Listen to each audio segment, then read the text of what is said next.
is just installed. The installation is still ongoing. It's not yet completed because you see there are places that ought to cover that is not yet covered. But when we talk about oxygen production, we are looking at two ways of producing oxygen. One, PSA means what? Pressure swing attraction. The second one is what? Cryogenic. And how does the cryogenic oxygen being produced? By fractional distillations.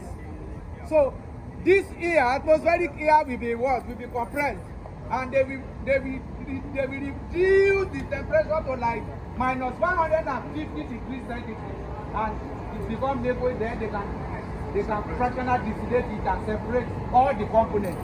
In that is the best way to get a very high purities of oxygen. Most of the cryogenic oxygen we can have as pure as 99%. So, but the production process is not as easy as the PSA. So that's why the tank is here to be installed, and we have it in so many hospitals around the country. But the plant to produce the cryogenic oxygen or liquid oxygen is not domicile here. They are going to produce it from outside, and they will come and fill this tank with that liquid oxygen. And when the liquid oxygen come into the tank, they will fill it. There is a filling pot there. It's going to be filling. There are a lot of pressure sensors and pressure gauge that will show that when the tank is filled to the maximum, and they can know. And when it is being filled, then there are lines. You can now, to produce it after the tank, we can now have a compressor here or pump. Let's say it's a pump. It's the one that liquid pump from here, and it pump into what? Evaporator. This is an evaporator. You know it's a liquid oxygen. You need to, for you to use it in your world, you cannot use liquid oxygen for anybody. You need to convert it to gas, just like you have in the PSA plant. So it's going to go through this evaporator, and that is where it's being converted to gaseous state. And from the evaporator, you enter through this line into the feeding bay. Then you have the feeding bay inside this building. So this is a new technology that is coming to the country. I'm so sure that many of us will begin to see some of these things in our facilities as the installation that is ongoing goes on, and as the federal government keep on giving us all these facilities, then we begin to see much of it in our environment.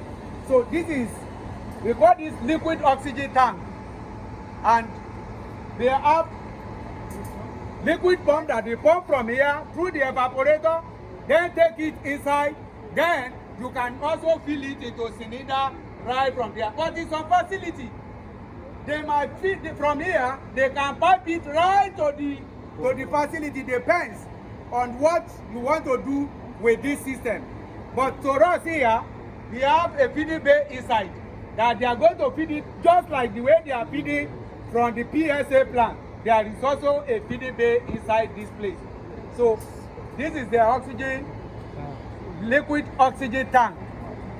So sir, for the feeding bay now, so it means that there is a compressor inside like this? Yes, there will also be, like we have liquid pump here, and then from here, we can have another compressor inside, depend on, sometimes if it is, you can feed with gravity, depend on the pressure at which this one is coming from here.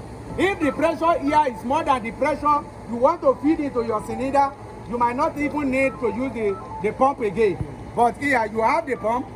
Then when you convert to gaseous state, what is the pressure? If the pressure is still enough for you to feed to your gas, you might need, because of distance and other things can allow the pressure to, but when you are within a permissible range, then you can just feed. This one is just going to your feeding ram directly. Then you can feed into your system straight away.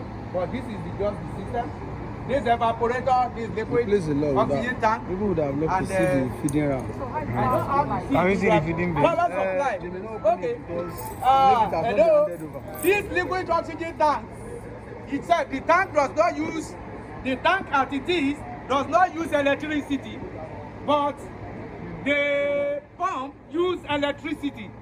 So means it's the pump you connect the power to. This is the cable that feed the, that's why cable feed the power to the pump here. Why they are covering it is because we're supposed to have a shed for it here, so that the rain and all the things will not affect it. So the power comes from inside there, and then we have a panel inside that operates this.